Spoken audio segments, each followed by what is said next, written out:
Welcome to Speaking of College of Charleston. On this episode, we're exploring how Clyde, an AI-powered chatbot, is changing the game in student support. Clyde the chatbot connects with students through text messaging, answering questions and offering support before problems become roadblocks. It's a powerful example of how technology is transforming the student experience. And it's working. 75% of students who interact with Clyde report a positive experience. Joining me in the studio today are Alicia Caudill, Executive Vice President for Student Affairs, and Chris Korey, Associate Provost for Student Success. They're here to talk about how Clyde was developed, how it's evolving, and why it's becoming a model for AI-driven engagement in higher education. Thank you both for joining me this morning on Speaking of College of Charleston. And we are here to talk about Clyde the chatbot. So if I'm hoping you can tell me a little bit about the inspiration. Where did the idea of Clyde the chatbot come from, and how did it evolve into a fully functional tool for College of Charleston students? Well, thank you. And thanks for the invitation to be here. I think Dr. Korey and I both love talking about Clyde in all of his forms, but this really started a few years ago when we were working on our student success insights implementation of our student success platform to connect faculty and staff around how to support students. And a piece in that conversation that seemed to be an opportunity for us was how to get more voice from the students and get it in little doses and periodically. And Clyde the chatbot comes from a party that creates this platform to engage with students in this way. And so when they reached out to me, I shared it with Chris, and we thought this could be a really interesting way to fill some of the voice that we might want to add to the conversation around student success. And it's in a space that students tend to like to be in, and it's accessible to them. So it really came as an outreach from the company that looked like it would fill a need that we had been talking about having. And we brought the company in, and there was a meeting with people from all over campus to get broad insight and input and thoughts on this and to answer questions. And so that's really how it started, was a way to add to our student success outreach with more direct student voice using a platform and a space where students tend to engage a little more freely. What's an overview of the different services that Clyde offers? Sure. So EdSites is our company partner who develops it, and Clyde has a knowledge base, so a bunch of questions that it will answer that we have provided the answers to, and it uses a generative AI platform like ChatGPT to help create a more lifelike communication between students and the chatbot. And so the platform will take any question from a student. It comes through the chat function on the phone, so it's not an app. The student communicates through, iMessage on their Apple phone, and then Clyde will respond back as best they can based on information we have given and some limited access it has to the wider web. It has guardrails on it, so it won't answer a student's math questions. It will point them to faculty or tutoring services when specific questions arise about that. And so that piece of the technology is really meant to support students 24/7 in terms of the kinds of information they would like at any given time.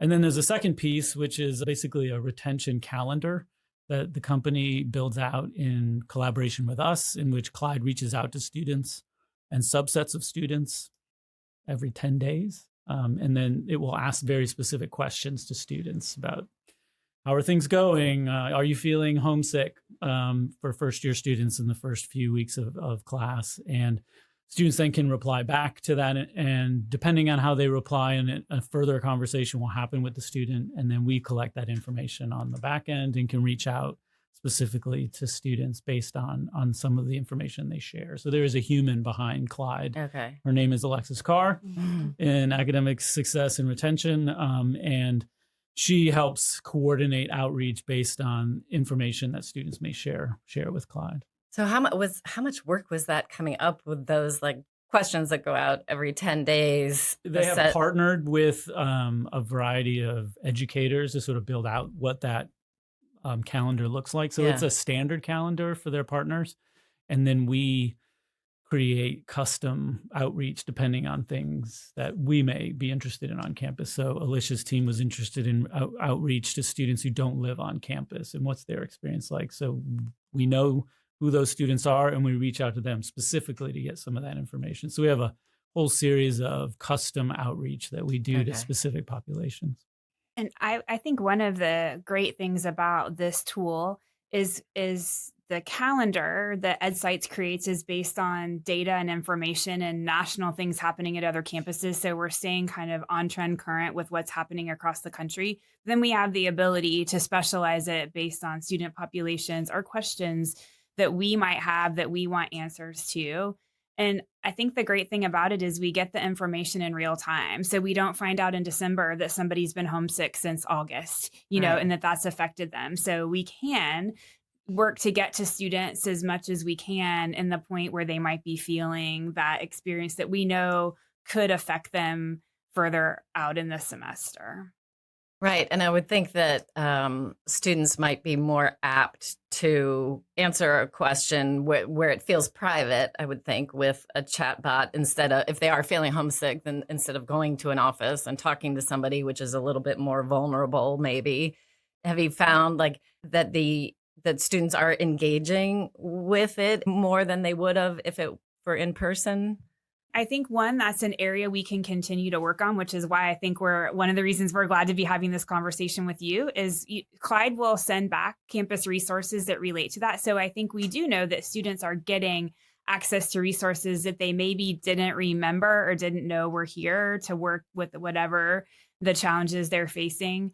And I think the second piece then is translating that to if you need something more, if you want human outreach. So for example, our financial wellness initiative, when students are indicating they might be having some financial questions or challenges, she will reach out to them, Liz Cooper, who works with financial wellness. But then our second piece is, I think we're still working on and would love to hear from students about how to get them to engage when we do that follow-up outreach that could help them with that next step. So I think it's a yes, and we are definitely getting students more resources in the time and space they need it. But I think we're still working on, and we're not the only partner school, then how does that translate to if you need more, how we engage you? And Alexis has some great strategies for that. So I think each year Clyde is here, and the more familiar students become with this resource, then we continue to see more and more students engage in the follow-up or at least be more familiar. I also think the questions like the question about homesickness, one of the things it does is it normalizes what you might be feeling as a student, so like students feel homesick, students might worry about money, students might worry about midterms. So it normalizes that that's okay. And that there's resources to help with that. And that if we're asking the question, then you're not the only person that might be experiencing that at that point in time. Which is a huge part, I think, for students, just knowing that they're not alone. Yeah, I think is huge. Yeah, and some of the feedback we got when we asked at the end of the year about their interaction with Clyde is some of them, like 75% of students who responded very positively about having Clyde talk to them during the semester, and that they would talk about the fact that it was nice that they felt like there was something out there that they could, that was reaching out to them, and there was an opportunity for them to communicate with the chatbot as just another layer of support. And it is available 24/7.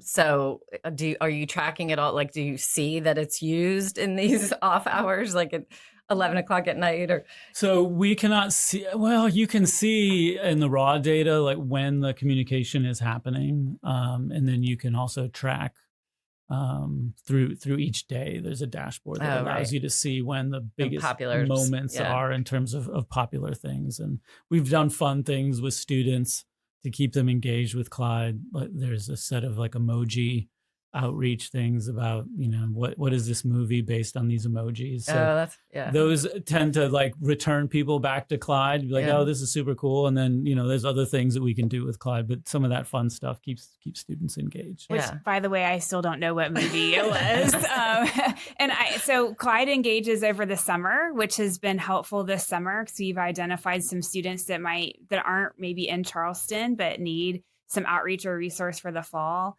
And another piece that's a smaller, but I think important piece that Clyde will do is it scans for certain words, or certain phrases. So if a student indicates something that they might need some immediate outreach, we get an alert from a mental health standpoint. So our counseling center, dean of student affairs, we get an immediate alert that says a student responded in some way that where they might need immediate outreach. And when those come in, we immediately use our dean of students on call to reach out to the student. Typically they're surprised that somebody's behind Clyde. So we remind them there's a human behind there, and they are, I think, maybe sometimes just engaging with the chatbot in a way like humans engage with chatbots. But sometimes, in fact, the students they need some outreach in that moment or time. And it is likely in many of the cases we wouldn't have known they needed somebody in that moment in time. Exactly. Yeah.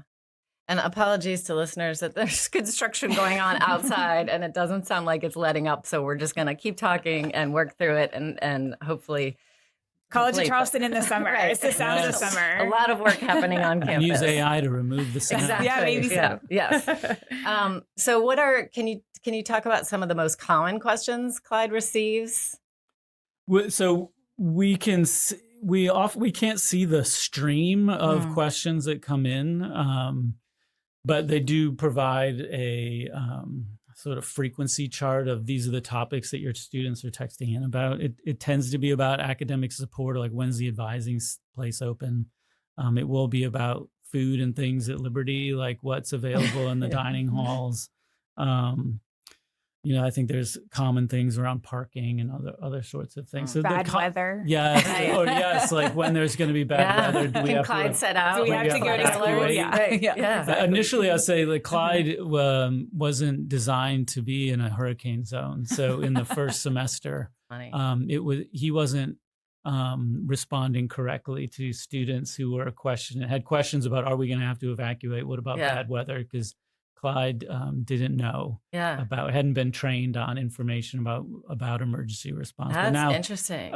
The product is developed where we can query Clyde on our own to see how Clyde is answering. Yeah. And so we set a few students on Clyde to sort of poke at him about emergency preparedness. And so we've improved Clyde's responses to that particular unique part of living in Charleston. Yeah. I mean, because we don't know where Clyde lives, but it's somewhere with really good weather. Yeah. Where would that be? Yes. Yeah. Because it would be great if a student could say, do I need to worry about flooding? Can I drive on campus? Yes. And so in part of the way it's designed is Clyde will provide some answers, but always point students to an online resource that has the most up-to-date. So we don't have to keep an up-to-date thing on the back end. Yeah. And so the process of students, I mean, we have new students coming in the next couple of weeks. Are they, as soon as a new student comes on campus, are they automatically enrolled in Clyde? How does that work? Yeah, any active student will be updated into the system, and when they're here at orientation, the orientation interns introduce them to Clyde, have conversations about the things you should ask Clyde and what you shouldn't ask Clyde, to try to do a little education about appropriate use of a chatbot, and also just give them a sense of why it's important. And then they will receive a welcome text from Clyde, I think in the second week of classes, and then they'll start receiving information based on their year. And if they didn't want to receive, they could opt out, but it sounds like not many students have opted out. Only like 3 or 4% opt out. Yeah, that's great. And they can always come back. Yeah. Yeah, they can opt back in if they've opted out. And they may not engage, like they might not answer all the questions, but the fact that they're still receiving the messages or those kinds of things, I think lets us know that they're getting communication from us, even if they don't answer the question. That's, I mean, and I think this is happening across the country I know it's happening at other universities across the country, and filling a great need for students being able to have access to the support in the moment that they need it. So it'll be interesting to see how this evolves over time, across, with here and with other universities. Go ahead. And Dr. Korey's being very modest, but he did some really great work with his team last year when we needed students that hadn't enrolled for the fall semester, spring to fall. and actually was published as a highlight of the EdSites work. So maybe you want to mention kind of how we use that tool as a research way to re-enroll students that we were looking for. So Clyde we have a campaign that goes out to reach out to students who haven't registered for classes. We're doing it right now, actually. And so enrolled, but haven't registered active yet. student have registered for classes. Yeah. And the question will go out asking them about what their likelihood of coming back and what may be keeping them from doing that. And so at the end of the spring semester, I guess a year ago, we did all of that outreach and were able to capture close to 100 students that had initially not been registered for classes, and we're back in the fall. Wow. And so it does give us a way to connect. Maybe that's a little more efficient than email. And in terms of the student affairs work around food insecurity in the fall, there's an outreach that goes out to students to find out if they are food or housing insecure, and it points them to areas in Alicia's division. Thank you. And in the spring, I think there was in the fall, it was several hundred students responded back that they felt like they needed assistance. Wow. And then her team reaches out and does work with them. And then so in the fall, all students get that note. And in the spring, only the subset that responded positively in the fall gets the follow-up. And then it was reduced down to only very few. Mm-hmm. So it's another way that shows different offices and how they can interact with students. That's fantastic. Yeah, so a couple hundred, then down to, that's fantastic. And that was just by Clyde pointing out to them where they could go to. And we did some follow-up with them, additional resources, or some of them may have already been on our radar. So it let us know that they were maybe having some extra struggle that we weren't aware of. Right. And so I think one of the strategies that Clyde allows us to do is it allows us to get to subsets of students so we can target communication. So we're not, I think obviously mass communication to all students in multiple facets is really important because you never know who you're going to catch in that net. But it does allow us to get to more subset groups so we can focus our resources on students that have indicated to us that they might need us a little more around whatever that topic is. Right. And it just helps I'm just thinking about the students, like it helps so much weeding through all of the information. I mean, we provide a lot of information on our website. There's a lot so to be able to weed through that and get exactly what you're looking for, I think is a huge time saver for students. One of the main partners with EdSites, who is the firm that has created this platform, is Vincent Tinto. And many people may not know his name, but if you're doing any work in student success or retention, he's kind of the grandfather of retention. And, even back many years ago, he would talk about the importance of student voice. And so he's become a partner with them. And I think both Chris and I have gotten to meet him in different conversations. And a lot of times when we work on, retention efforts, it can be hard to figure out different ways to get the student voice. And this is certainly not the only way, but it's an important way, especially for today's students and how they like to engage, to get snippets of their voice. And that really is like the whole purpose of the platform.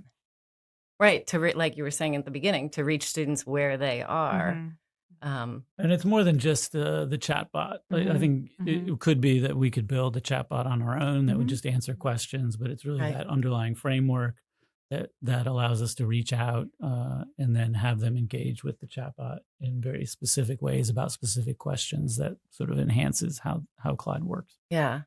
And when we lay the data, so like EdSites categorizes based on 4 student categories that really can affect retention.